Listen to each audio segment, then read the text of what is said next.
Welcome to another episode here on Your Digital Makeover. My name is Jerry Colbert, and in today's episode, we're going to be talking about overspending in your budget. And it's all coming up next.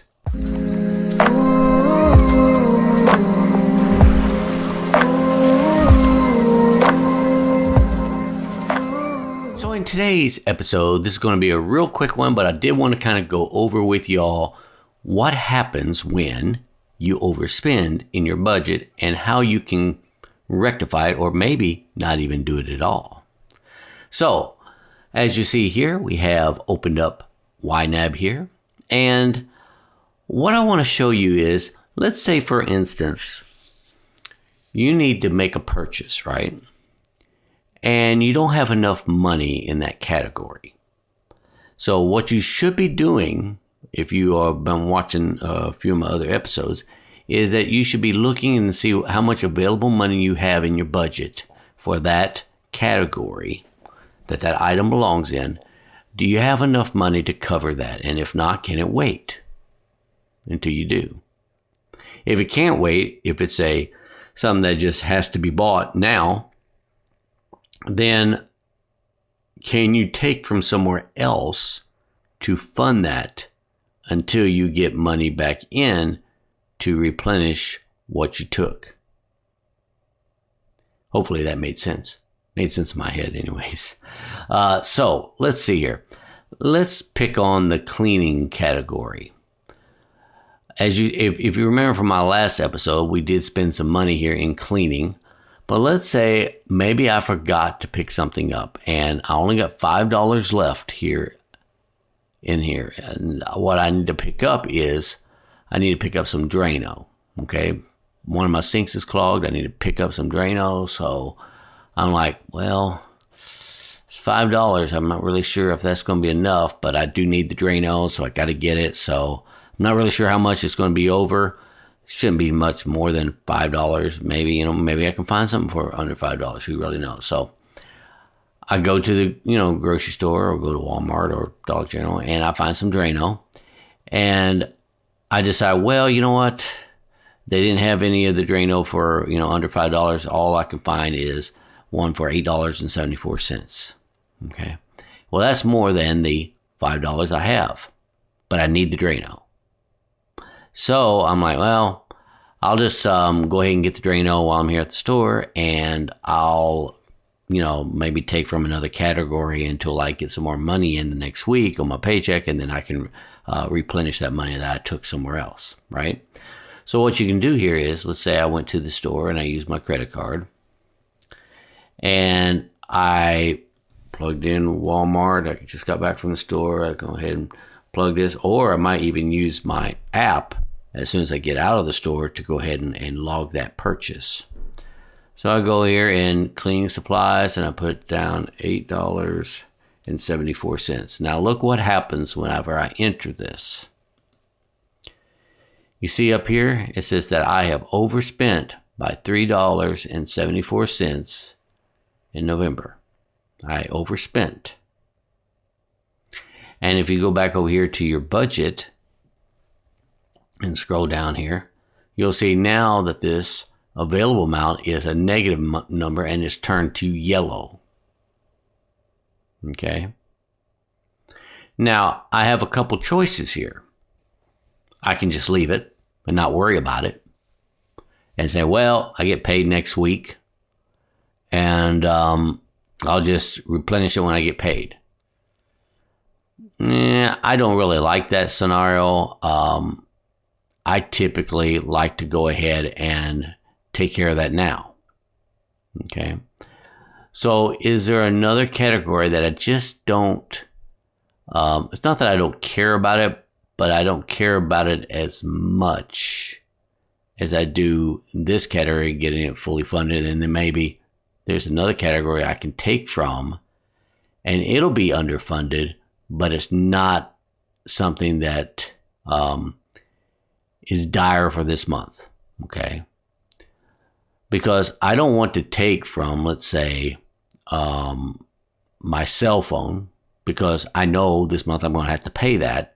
and it's probably around $200. So I'll just be taking from somewhere else when that happens, if it happens before I get paid again, to replenish it.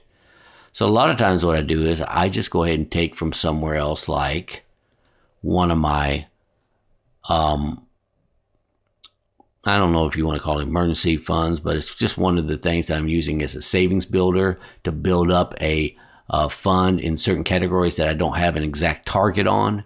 I don't know how much I'm going to need in there, but I'm just saving $5 a month or whatever. I might take from one of those. Another thing I also sometimes do is I will take from the next month that I'm funding, so I don't mess up this month. So I'll show you a couple different ways that I typically do this. Now, if you haven't funded a month ahead, then you can probably just do what I'm getting ready to do right now. And all I do is I just click on this, cover the spending with what? Well, I want to cover with the appliances large. So you click the little down arrow. You can just type in appliances and it'll pull up here, large, and I hit OK. Now, if you look, what happened here? That has now been fully funded, and it reduced this down to $1.26, and you see it's yellow. So that means I got to put some in. I like doing this because cleaning supplies is kind of a monthly thing that I know I definitely need.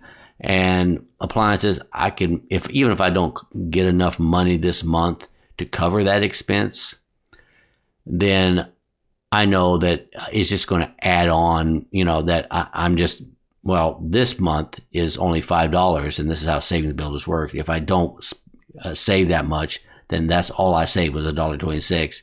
And then the next month I'll save $5, if that makes any sense.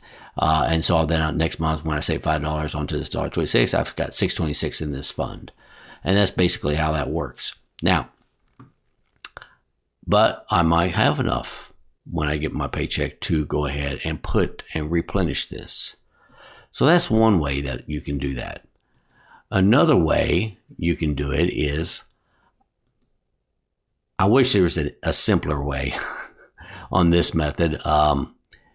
They used to have, I think, to be assigned up here at the top whenever I clicked on that, but I don't see it there anymore. So what I've been doing recently is I'll just go here and I'll do this. I'll take $3.74 minus out of that $25.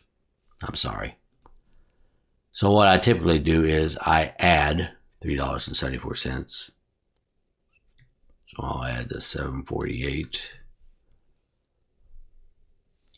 And what I've done now is when I unclick here, it's going to tell me that I am $3.74 in the negative in December. And so when I click this, it'll let me take it from my next month that I'm at. Now I can either go down to one of these and pick one, or I can hit fix this and select one of my categories I want to take it from. The only bad thing about doing that is when you look at these totals, you have no idea what you have funded in December, because these are all your totals from November and December. So typically I don't do it this way. Okay. What I typically do is I go down to find one of my funded accounts that I have done, and I just minus it out of there. Right. $3.74, ones that I have funded in December, and I go ahead and take that amount out like that, and voila, it is done.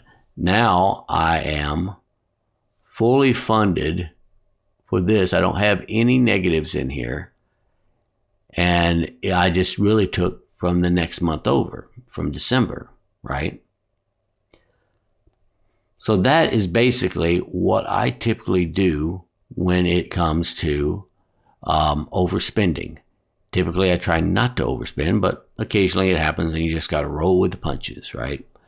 And so that's how I take care of overspending. Now, if y'all have any questions or concerns about that, feel free to leave me a comment right down below. And if you like this episode and want to see more of these in the near future, don't forget to hit that like button and the subscribe button and the notification bell. And with that being said, I want to wish you a wonderful week, and I'll catch you next episode. Take care. Bye.